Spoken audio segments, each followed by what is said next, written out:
Hello everybody, this is Tanvir Rahman and you are watching Programming with Tanvir. So today's discussion is about database constraints. So moving forward to the outlines, we have firstly what is a constraint in database and secondly the different types of available constraints. So আপনারা দেখতে পাচ্ছেন বেশ অনেক ধরনের constraints আসলে আছে যেগুলো ডাটাবেসে বেশ ভালোভাবে ব্যবহৃত হয়। সো এই সবগুলো কনস্ট্রেন্ট আসলে একটা ভিডিওতে ব্যাখ্যা করা it's a bit tough. So I have decided to split these constraints into different segments or parts so that I can be able to explain it in a better way. So প্রথম যে পার্টটি সেই পার্টটিতে আমি আসলে not নাল এবং unique এই দুইটা কনস্ট্রেন্টকে ব্যাখ্যা করতে চাই। So now let's move forward to firstly what is a constraint and then not null and unique in detail. So firstly what is a constraint? Constraint is an English word definitely এবং এটার synonym হতে পারে limitations or having some kind of restrictions. So ডাটাবেসের ক্ষেত্রেও অনেকটা তাই, সেটা হচ্ছে কোনো একটা কলামের উপরে আমরা কোনো রুলস ইম্পোজ করে দিতে পারি এবং রুলসগুলো এরকম হতে পারে এক্সাম্পল হিসাবে, যেমন বলতে পারি যে কোনো একটা কলামে আমরা চাচ্ছি সেখানে কোনো ডুপ্লিকেট ভ্যালু থাকতে পারবে না। So we can do that or we can implement that by using the concept of constraints এবং এই কনসেপ্ট ইউজ করে আমরা আসলে ডাটাবেসকে আরও বেশি রিলায়েবল এবং ইফিশিয়েন্ট বানিয়ে ফেলতে পারি। সো এখানে একটা এক্সাম্পল আপনারা দেখতে পাচ্ছেন, this is one of the available ways of declaring constraints. So এছাড়াও আরও অনেক ওয়েজ আছে যেগুলো আমরা সামনে শিখব। So now moving forward to the first constraint that is not null. So primarily যে কথাটা নট নাল সম্পর্কে বলতে হয় সেটা হচ্ছে বাই ডিফল্ট কিন্তু কলাম, যে কোনো কলাম যদি কোনো কনস্ট্রেন্ট সেট না করা থাকে তো সেই কলামটি আসলে নাল কিংবা এমটি ভ্যালু কিংবা নর্মাল ভ্যালু সব কিছুই অ্যাকসেপ্ট করতে পারে। সো যদি কোনো একটা কলামকে আমরা ডিক্লেয়ার করি টু বি নট নাল, তাহলে সেই পার্টিকুলার কলামটা কিন্তু নাল ভ্যালুটা অ্যাকসেপ্ট করতে পারবে না। সো নাল এমটি এই দুইটার ভিতরে কিন্তু একটা আমি দেখতে পাই অনেকের ভিতরে ঝামেলা। সো এমটি হচ্ছে এমটি স্ট্রিং, অর্থাৎ that is also a value, কিন্তু নাল হচ্ছে দ্যাট ডাজন্ট মিন এনিথিং, অর্থাৎ যার কোনো আসলে কোনো মিনিং নাই, which is undefined kind of. So null is different than empty.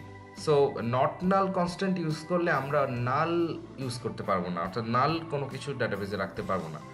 So এবং লাস্টলি নট নাল সম্পর্কে যে কথাটি সেটি হচ্ছে যে একটা টেবিলে আসলে more than one not null column থাকতে পারে, মানে যতগুলো কলাম আছে চাইলে সবগুলোই নট নাল হতে পারে, অথবা পার্সোনাল প্রেফারেন্সেস অনুযায়ী যেগুলো প্রয়োজন হয় সেগুলো আমরা নট নাল করে নিতে পারি।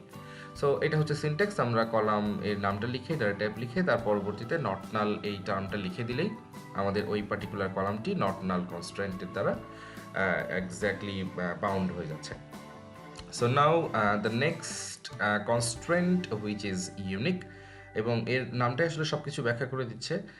অবশ্যই এটি ইউনিকনেস প্রপার্টি নিয়ে কাজ করবে কলামগুলোর ক্ষেত্রে, এবং সেখানে আমরা বলতে পারি যে কোনো একটা কলাম যদি ইউনিক হয় তাহলে সেখানে কোনো ডুপ্লিকেট ভ্যালু থাকতে পারবে না।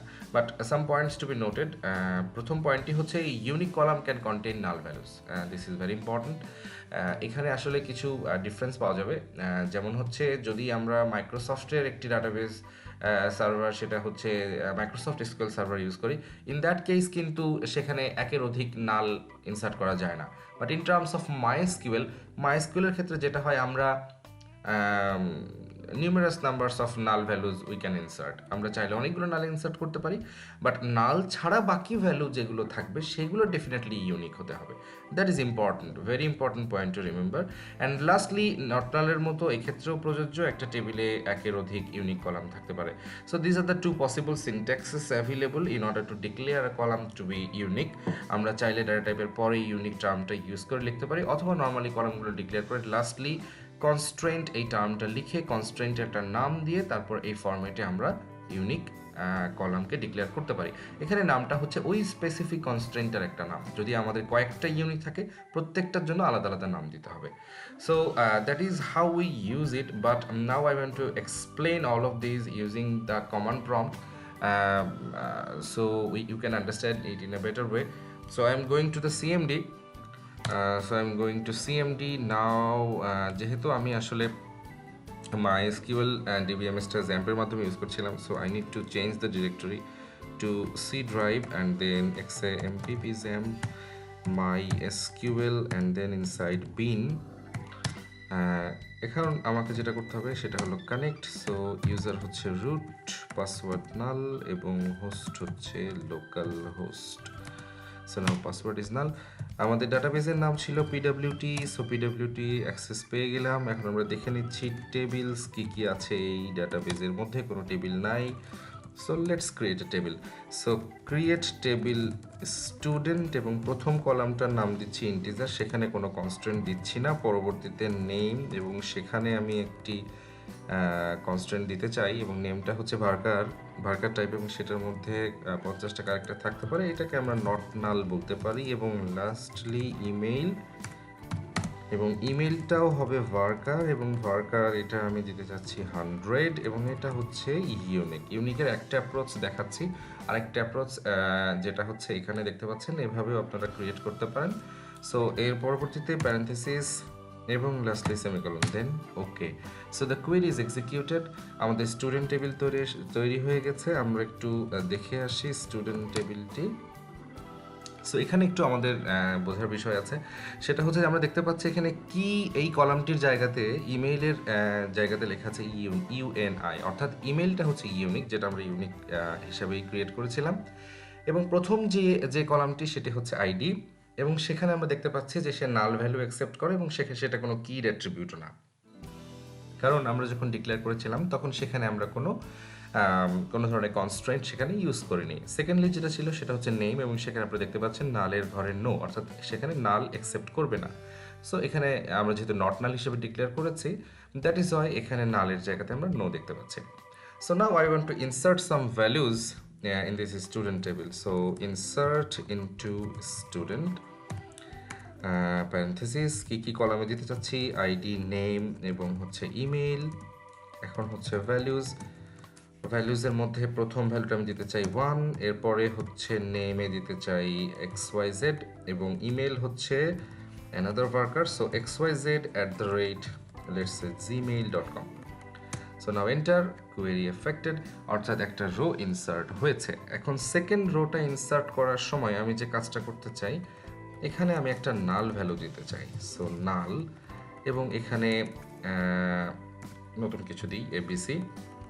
সো আমরা একটা এরর পাচ্ছি, column name cannot be null. But এখানে মজার বিষয় হচ্ছে এখানে নাল না দিয়ে যদি আমরা, অনেকের যেটা কনফিউশন, এটাকে অনেকে নাল ভেবে থাকি আমরা, যে সিঙ্গেল দুইটা ইনভার্টেড কমা এবং মাঝখানে কিছু নেই, এটাকে আমরা অনেকে নাল ভাবে। এটা কিন্তু নাল না, এটা এমটি স্ট্রিং। এটা কিন্তু সে ইনসার্ট করে ফেলবে, এটা কিন্তু সে ইনসার্ট করেছে।